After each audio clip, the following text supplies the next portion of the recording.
అధికార దాహంతో వాలంటీర్లపై చంద్రబాబు చేసిన కుట్ర పెన్షన్దారులను తీవ్ర ఇబ్బందులకు గురిచేస్తోంది. పెన్షన్ లబ్ధిదారులకు శాపంగా మారింది.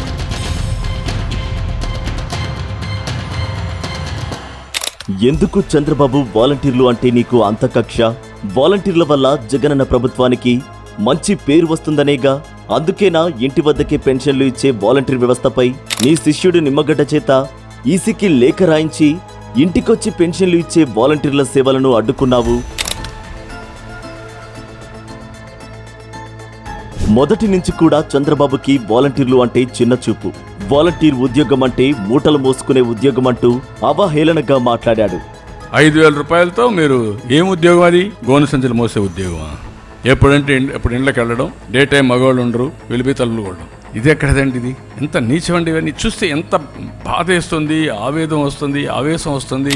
పొరపాటున మీరు మే 13న కూటమికి ఓటు వేసి రాష్ట్రాన్ని చంద్రబాబు చేతికి అప్పగిస్తే వాలంటీర్ వ్యవస్థ రద్దు చేస్తాడు. ఇంటి వద్దకే ప్రభుత్వ సేవలు అందవు.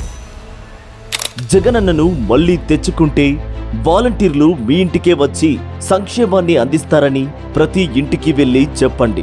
జూన్ 4వ తేదీన జగనన్న ప్రమాణ స్వీకారం చేసిన వెంటనే తన మొదటి సంతకం వాలంటీర్ వ్యవస్థను తిరిగి తీసుకువచ్చే ఫైల్ పైనే. ఇది జరగాలంటే మే 13న జరిగే ఎన్నికల్లో ప్రతి ఒక్కరూ 2 ఓట్లు ఫ్యాన్ గుర్తుపై వేసేలా చేయాలి.